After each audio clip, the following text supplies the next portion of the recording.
Huu mgogoro wa Israeli mataifa maadui zake. Irani anawasaidia wale Hezbollah ambao wako Lebanon pale ili wao wapigie karibu Israeli. Upande huku wa kusini wako Gaza. Nao hivyo hivyo wanaipiga hiyo, wanataka kuipiga hiyo nchi ya Israeli ili tu wauchukue mji wa Jerusalem. Mpenzi mtazamaji wa channel yetu, tupo hapa bwana na mwalimu Mwankemwa Daniel. Huyu ni mwalimu wa dini ya Kikristo, hivyo anatusaidia katika masomo mbalimbali yanayohusiana hivyo. Lakini leo tuna jambo tofauti sana, hasa kuhusiana na mgogoro unaoendelea pale Mashariki ya Kati. Tunaona Irani, Israeli, Palestina, kuna migogoro ambayo inaendelea ishi, lakini kwa sasa hivi wa moto ni ule wa Palestina, wa Israeli pamoja na Irani. Kuna jambo ambalo limetokea hapa katikati. Kuna mwalimu mwenzako anaitwa mwalimu IPM Prophet, huyo nabii, alikuja kaongelea huu mgogoro na inakuja kuonekana kwamba kumbe Israeli huwa wanafanya makusudi kufanya kile kinachofanyika, na sisi huku tunawatetea kwa kuwaita taifa la Mungu kwa kuwa tuna udini. Ikiwezekana anachomaanisha kwamba inawezekana mtu akiongelea ule mgogoro akiwa yeye ni Mkristo atakuwa upande wa Israeli, akiwa ni Muislamu anakuwa upande wa Irani au Palestina. Leo nikasema sio mbaya tukaje tukazifafanua zile kauli zake, zina usahihi kiasi gani na labda zina mapungufu kiasi gani. Mwalimu, habari ya leo? Bwana Yesu asifiwe. Ameni. Na habari za leo ni nzuri. Ndio. Nikijibu swali lako, ndio, kwamba kauli za IPM, ndio, na bahati nzuri nilipitia, kuna mtu mmoja kutoka Arusha, ndio, alinirushia klipu yake. Ndio. Zile ni kauli zilizojaa chembe chembe za Uislamu. Kwa hiyo bado unarudi kwenye udini? Bado ninarudi kwenye eneo hilo ambalo yeye anajaribu kulikwepa. Ndio. Zimejaa chembe chembe za Uislamu. Ndio. Kwa nini? Kwa sababu ukishaongea tu habari ya taifa la Israeli, ndio, lile taifa kabla ya kuingia kwenye mambo ya kisiasa za kidunia, ndio, lile ni taifa la kidini. Okay. Mambo yake yote yako kidini. Na hata matukio yote yanayotokea kwenye taifa lile, unaona mengine yanatokea kwenye unabii wa kidini. Hakuna mgogoro wa kisiasa uliowahi kushughulika na taifa la Israeli. Kama mgogoro wa kisiasa ungeweza kutatua, basi azimio la Umoja wa Mataifa namba 181 lile la mwaka 1947, ile tarehe 29 Novemba, basi lingetekelezwa, ambalo linaitwa two state solution. Hilo ni la kisiasa, lingekuwa limetekelezwa. Kwa sababu liliweka utaratibu wa kuigawanya nchi ya Palestina sehemu mbili. Upande mmoja iwe upande wa Wayahudi na upande mwingine uwe upande wa Waarabu. Alafu mji wa Yerusalemu ubaki kuwa chini ya uangalizi wa Umoja wa Mataifa. Okay. Tukio lile Wayahudi walikubali, lakini Waarabu waligoma. Na ndio ambacho kilisababisha mpaka hiyo vita ikatokea, hiyo tarehe 14 Mei 1948, siku Israeli ilipotangaza kujirejesha. Kwa hiyo maana yake sasa Israeli inaacha yale, yani inafika mahali inaona inapokubaliana pia hata na siasa za kidunia, ikiwemo kama hilo azimio la Umoja wa Mataifa ambalo Waarabu hawalitaki, mwisho wake Israeli sasa inabaki kuangalia Mungu kasema nini. Na anaposema Mungu kasema nini, ndio utakuta kilichosababisha taifa la Israeli kurudi tena. Nikusomea hapa Isaya 66 na ule mstari wa 8, kwamba kilichosababisha tarehe 14 Mei 1948 kwamba kwa nini Israeli ilijirejesha tena kwamba taifa ni baada ya nini kutokea. Isaya 66 mstari wa 8, Biblia inasema hivi: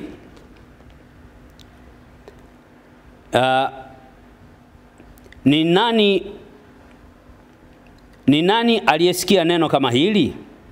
Ni nani aliona mambo kama haya? Je, nchi yaweza kuzaliwa siku moja? Taifa laweza kuzaliwa mara?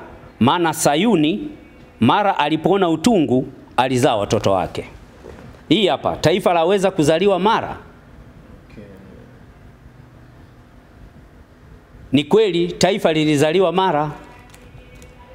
Ni taifa gani? Taifa la Israeli. Tukisema linazaliwa mara unamaanisha? Yani kwamba linaweza likatokea ndani ya siku moja. Okay. Yani hapa kinachoongelewa kwamba ndani ya siku moja. Ni nani alisikia neno hili? Ni nani aliona mambo kama haya? Je, nchi yaweza kuzaliwa siku moja? Okay. Yani maana yake halikuwa taifa, lakini ndani ya siku moja likatokea kuwa taifa. Yani likajirejesha tena kuwa taifa kama lilivyokuwa awali. Okay. Lakini mpaka inapokuja kutokea hili, hata wale wengine ambao waliitwa manabii na wafalme kule nyuma, nao mgogoro kama huu walishauona kwamba ukiuweka kisiasa kuna mahali siasa haziendi, lakini ukiweka kiimani unaona unakuja. Na ninalisema hili awali kwa sababu kule mbele nitakwenda kufafanua kwa nini siasa zinashindwa alafu imani inaweza. Okay. Angalia hapa Zaburi ya 83. Zaburi ya 83, huyu ni mfalme Daudi. Akiwa yeye mfalme wa Israeli, wa hilo taifa la Israeli. Yeye Daudi alisema nini? Unapoongea habari ya mgogoro huu, mimi naomba kabisa watu warudi kwenye channel yangu ile Bainati DMTV. Nilieleza unabii kuhusu mji wa Gaza na kuhusu Damascus, kwamba kwa nini Bashar al-Assad alifukuzwa na kukimbilia Urusi. Kwa nini hakukimbilia nchi za Kiarabu? Au kwa nini hakukimbilia kwa Waislamu wenzake? Sasa hiki ulitakiwa ujue. Haya. Kabla hujaongelea huu mgogoro. Yani hivi vitu unatakiwa ujue. Sasa Zaburi ya 83, huyu ni Daudi. Anasema, Mungu sistarehe, Mungu sinyamaze, wala usitulie, maana adui zako wanafanya ghasia, nao wakuchukiao wameviinua vichwa vyao. Juu ya watu wako wanafanya hila, na kushauriana juu yao uliowaficha. Wamesema, njooni tuakatilie mbali wasiwe taifa, na jina la Israeli halitakumbukwa tena. Huyu ni Daudi. Yani analisema kuna kundi la watu ambao hawapendi Israeli iwe taifa, na kila wakati wanajaribu kufanya mbinu za kuhakikisha Israeli haliwi taifa. Kwa maneno mengine ili kujibu swali lako vizuri, ili Israeli iwe salama na endelee kuwa taifa, inatakiwa iwe vitani. Okay. Yani huu ni ukweli mchungu ambao wale watu wasiopenda wanapaswa wajue. Ili Israeli iendelee kukaa pale kwao kwenye nchi yao, inatakiwa kila siku iwe vitani. Ikisema tu iwe tu amani tu hivi, wananyang'anywa nchi yao. Kwa hiyo hata hivi ninavyosema hivi, kuna zaidi ya Wayahudi karibu 100,000 wamekuwa wananunua tiketi za ndege kwenda Israeli. Lakini ndiko mabomu yanakopigwa. Lakini kwa sababu wanajua sisi tusipoenda kule nyumbani, tusipoenda kuilinda nchi yetu, wale wakiikalia tutaenda wapi? Kwa sasa tunaongea, wametawanyika, wako kwenye mataifa mbalimbali duniani. Kwa hiyo kujibu swali lako, huu mgogoro wa Israeli na mataifa maadui zake. Maana sasa hivi tunaongelea Irani, lakini lazima useme Israeli na mataifa maadui wake, kwa sababu huwezi kujua kesho nani atakuwa adui wa Israeli. Leo tunaongelea Irani ndio anayempiga. Je, kesho na kesho kutwa au wale waliofanya nyuma? Kwa mfano huyo Irani huyo. Irani anawasaidia wale Hezbollah ambao wako Lebanon pale, ili wao wapigie karibu Israeli. Sasa umeona? Sasa kwa sababu Israeli anajua haya, ndio maana ni kama anasema, Irani, kwa nini unawatumia hawa? Umekuja kuweka majeshi yako hapa Lebanon au wa Hezbollah ili kuja kunipiga. Upande huko wa kusini wako Gaza, nao hivyo wanaipiga hiyo, wanataka kuipiga hiyo nchi ya Israeli ili tu wauchukue mji wa Yerusalemu. Ngoja kwanza, wakati tunaendelea huko, nataka kwanza nisaidie. Unasema 1948 ndo pale vita ilianza kupigana, na hapo taifa lilitengenezwa la Israeli. Waisraeli wao walikuwa wanatoka wapi? Asante sana. Yaani kwamba kama ilikuwa ni taifa, kwa nini tena walianza siku hiyo ndo kupigana, ndio ionekane siku hiyo taifa linatengenezwa? Hawakuwa Israeli. Yaani ilikuwa nje ya taifa la Israeli. Okay. Nikupe historia kidogo. Ambayo wengine huwa hawataki kuitoa. Waisraeli kwa sababu ya kumkosea Mungu walitawanywa sehemu mbalimbali. Sawa? Lakini ukisoma kitabu cha Ezekieli sura ya 38 na Ezekieli sura ya 39, hasa 38, ziko ahadi za kwamba nitawakusanya kuwarudisha kwenye nchi yao.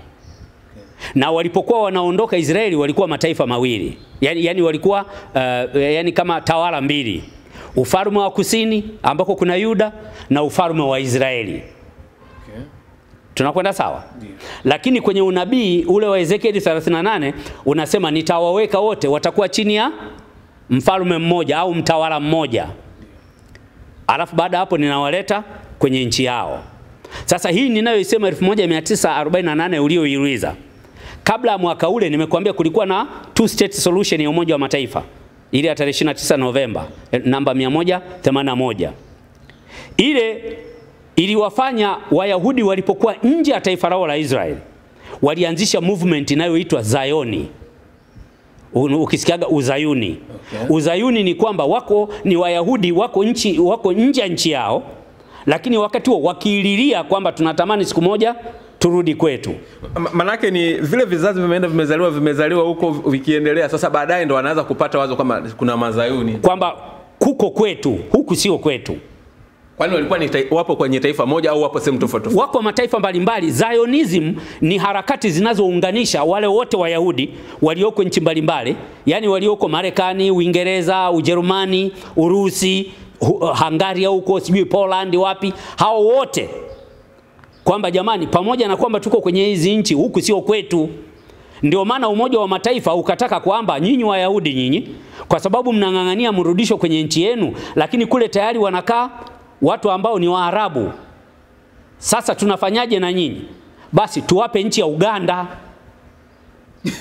Ndio, yani usicheke, ndio nakupa historia. Yani Umoja wa Mataifa ulikuwa unataka uwape nchi ya Uganda. Umoja wa Mataifa ulitaka Israeli, yani Wayahudi wapewe nchi ya Uganda. Iwe ndio kwao Uganda. Unaona? Wakasema hapana. Hapana kabisa. Sisi tuna kwetu. Ndio akasema kwa sababu mna kwenu, basi ndio yakaanza hayo maazimio ya two state solution, ambayo sasa kwa sababu wao walikuwa na kiu ya kutaka kwao, Umoja wa Mataifa uliposema wao wakakubali kwamba sawa tupewe sehemu moja. Upande wa pili wa Waarabu wakakataa. Kwa hiyo ndio hata wakati sasa wakasema sasa Wayahudi wakasema kama inatokea hivyo hapana, hatuwezi sisi tukabaki kuwa wageni kwenye nchi hizo, kuwa wageni tu hivyo, haiwezekani, lazima turudi kwetu. Na wakawa wanasema kabisa kwenye kitabu cha Ezekieli, kwa sababu kimesema nitawarejesha kwenye nchi yao. Si nisome?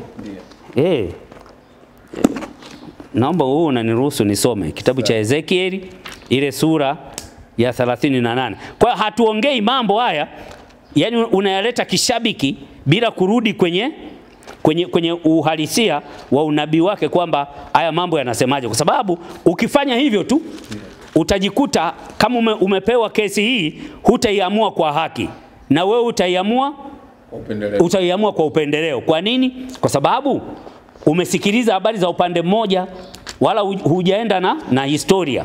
Kwa kitabu cha Ezekieli ile sura ya 38 kuna mstari hapa ambao nitataka, sitasoma yote, lakini kuna mstari ambao nitataka niweze kurejea. Ni huu hapa. Mstari wa 38 Ezekieli 38:8 inasema hivi: ujiweke tayari, naam, jiweke tayari wewe na majeshi yako yote waliokusanyikia, nawe uwe jemadari wao. Na baada ya siku nyingi utajiriwa katika miaka ya mwisho. Utaingia nchi iliyorudishiwa hali yake ya kwanza baada ya kupigwa kwa upanga, iliyokusanywa toka kabila nyingi za watu juu ya milima ya Israeli, iliyokuwa ukiwa wa daima, lakini imetolewa katika kabila za watu, nao watakaa salama salimini wote pia. Nawe utapaa juu, utakuja kama tufani, utakuja kama wingu kuifunika nchi, wewe na vikosi vyako vyote. Sasa hapa unaona mstari wa 7 na wa 8. Mstari wa 8 ndio anasema, na baada ya siku nyingi utajiriwa katika miaka ya mwisho. utaingia nchi iliyorudishiwa hali yake ya kwanza baada ya kupigwa. Nchi iliyorudishiwa hali yake ya kwanza. Ukienda mstari wa 14 anasema, basi mwanadamu, tabiri umwambie Gogu, Bwana Mungu asema hivi, katika siku ile watu wangu Israeli watakapokaa salama, hutapata habari? Nawe utakuja kutoka mahali pako, kutoka pande za mwisho za kaskazi, wewe na watu wa kabila nyingi pamoja nawe, wote wamepanda farasi, kusanyiko kubwa na jeshi kuu. Kwa hiyo unaona hapa kuna zile nabii za kwamba utarudishwa. Aya, angalia pia Amosi sura ya 9. Amosi sura ya 9. Wapendwa watazamaji wetu, tunasoma mistari hii kwa sababu watu huwa hawapendi kuirejea. Yaani wanapiga propaganda kwa taifa la Israeli. Amosi 9, angalia mstari wa 14 na 15. Anasema mstari wa 14, nami nitawarejeza tena watu wangu Israeli waliohamishwa, nao wataijenga miji iliyoachwa maganjo na kukaa ndani yake. Nao watapanda mizabibu katika mashamba na kunywa divai yake, nao watafanyiza bustani na kula matunda yake. Nami nitawapanda katika nchi yao, wala hawatang'olewa tena watoke katika nchi yao niliyowapa, asema Bwana Mungu wako. Umeona? Ndiyo. Hapa manake Mungu anasema atawakusanya huko walikokuwa, kwa sababu yeye ndio aliwasababisha waende huko kama adhabu. Baadaye atawakusanya waje katika nchi yao, atawapanda, na kisha wapanda hawatang'olewa tena. Sasa wakati tayari maandiko yanasema hawatang'olewa tena, kuna mataifa vichwani mwao wanafikiria kuang'oa, kulifuta taifa la Israeli. Okay. Na ukitaka ujue ni mataifa ya Kiislamu ndio yanayotaka kulifuta taifa la Israeli. Okay. Sasa taifa la Israeli linapojilinda ili lisifutwe, angalia kwa mfano mwaka 73 kwenye Yom Kippur walishambuliwa, yani walianza kushambuliwa Waisraeli. Okay. Lakini ukianza mwaka 67 hivyo mataifa ya Kiislamu yalishambulia Israeli. Kwa hiyo 67 yalishambulia Israeli, Israeli kawapiga. Imekuja 73 walishambuliwa Waisraeli. Ya karibuni sana ni ya tarehe 7 mwezi wa 10 2023 kupitia Hamas. Waisraeli wanashambuliwa. Ni wao huwa wanashambuliwa au wao ndo wanaanza kushambulia wenzao? Kwa mfano hiyo ya Hamas, mbona niliona kama wao ndo walikuwa wanawashambulia wenzao? Nimekuambia hivi, hao Hamas si wako Palestina? Ndio. Na tayari kuna two state solution ya Umoja wa Mataifa ambayo wa Palestina waliikataa.